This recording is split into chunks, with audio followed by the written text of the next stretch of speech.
Have you ever wondered why a small price hike feels like a personal betrayal? The answer lies in a psychological trap called price anchoring. For years, our brains locked in anchors, the prices we grew up with or saw most frequently. Price anchoring is our tendency to rely too heavily on the first piece of information offered when making decisions. But when inflation hits, those old anchors don't just disappear, they stay rooted, making every increase feel like a loss. This creates a psychological friction. Your brain compares today's price not to its value, but to that ghost price from 3 years ago. Take your morning coffee. If your anchor is $3, paying $5 feels like a 50% penalty on your routine. This ties into loss aversion. Psychology tells us that the pain of losing money hurts twice as much as the joy of gaining it. Our brains process these price hikes in the same regions associated with physical pain and social rejection. That sticker shock you feel at the grocery store? That's your anchor being forcibly uprooted. Gas prices are perhaps the most powerful anchors because we see them every single day on giant illuminated signs. Eventually, we form new anchors. This is called adaptive expectations.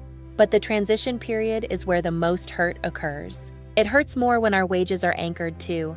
We compare our current salary to our old costs, making us feel poorer.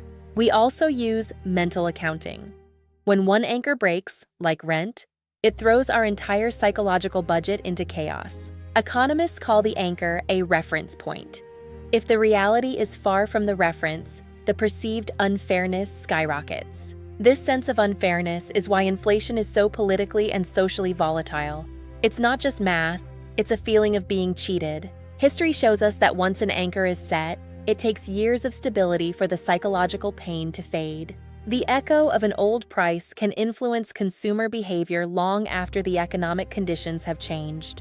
Companies know this. That's why they use shrinkflation, keeping the price, the anchor, the same while reducing the quantity.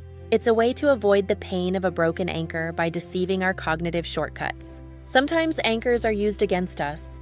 A very expensive decoy price makes everything else on the menu look like a bargain. To combat the pain, we must consciously update our anchors. Acknowledge the old price, but accept the new economic reality. In the long view of history, anchors are constantly being rewritten. Inflation is a force of change, however uncomfortable. So the next time you feel that sting at the register, remember, it's not just your wallet hurting, it's your brain fighting an old anchor. Break the anchor and find peace in the price. Thanks for watching.